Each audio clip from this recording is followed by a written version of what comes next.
You're a filmmaker, right? No, I'm not. But I have I random experience, but I interned on a documentary a long time ago. So I have some comfort with cameras. Right, and but obviously framing. my career path went somewhere totally different. You know, I also dip into lots of different things, and I often say Renaissance woman or dilettante. It's either one of the two. So how did you first come across Midjourney? Like, who told you about Midjourney?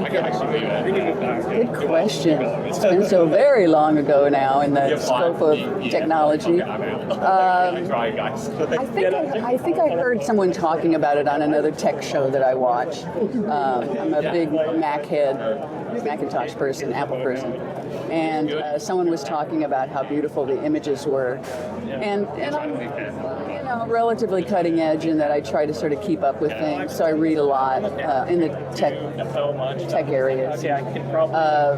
But once I sort of saw what it did, and it was free at that time, or you had so many generations, and I blew through those very fast, and then realized, well, you got to pay for this because you're in love with it already, And I knew myself to know that it's like, oh, this is limitless. This is infinity for sure. What year was that? That was 20. I want to say 23. I'm sure I'm going to 23, I think. Time flies. I am also a big Apple fan. We are I've got an old Macintosh in my space. It's like the one thing that people always walk in and comment on because they have been so artistic from the very begining. Exactly. I don't know that much about the Midjourney team and ethos, but I know for Apple, like obviously Steve Jobs and his aesthetic had a huge influence on everything. You've been using it for 3 years, so maybe you know a little bit more about what makes it a special company. I draw some parallels between Apple and the aesthetic that they always, theirs was the intersection of art and technology, right? And also that they engender a certain loyalty and I think, I don't know if you attend office hours where David Holtz talks to all the people. I didn't know he had that. Yeah, Wednesdays at noon. And he answers questions, and he's so patient. And the aesthetic, and also just what's the word I'm looking for?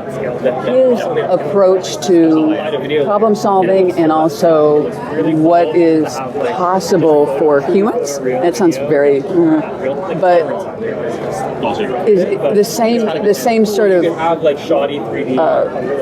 I don't even know what the word is, but just the feeling of going, okay, this guy's on the right path, and also that he is. It doesn't feel like it's about greed and the money and the corporate blah blah blah, all of that. It feels more like a pursuit of some sort of excellence in lifting people up.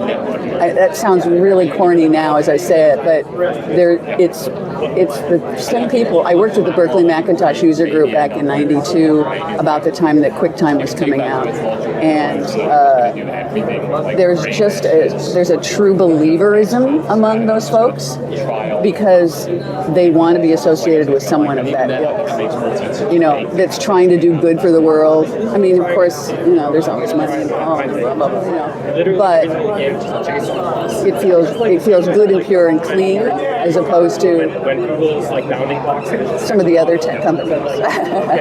Well, what is it that's sold? Because now I think David's a pretty huge part of it. At one of the office hours, his mom was in town, and she was telling a story about how her early art career in school was some teacher telling her that the green cat that she had made, there are no green cats. Like saying no to a child is just, right?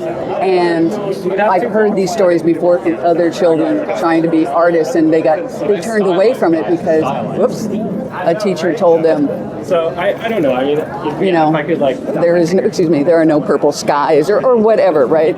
And so immediately the people online started producing green cats. Green cats, green cats, green cats, green cats. So there was a certain amount of, you're not wrong, Mom, you know, and sort of, we're not going to make the game. and David and she were looking at them and commenting on them, and my heart was just full, you know. It's so fun, you die fast. Right? I just want to see what I haven't seen before. Right. Like why are we holding ourselves back from anything possible, right? Everyone So, yeah, there was just this moment of just, oh, this is just so beautiful and pure, and everybody was sort of on the same page and trying to, you know, heal that wound about the green cat, right? Scooch in here and sit, maybe. Hi, can I grab your hand to put there we go, thank you. The idea that we take young minds and try to put them into a box or try to clamp them down, make them less than their infinite possibilities. Pretty much everybody on board. That's a great start. Breaking. But think about what kind of strides could be taken forward if people were just allowed to in a pre-departure survey. Okay, you guys seriously think and imagine what would be. There's only one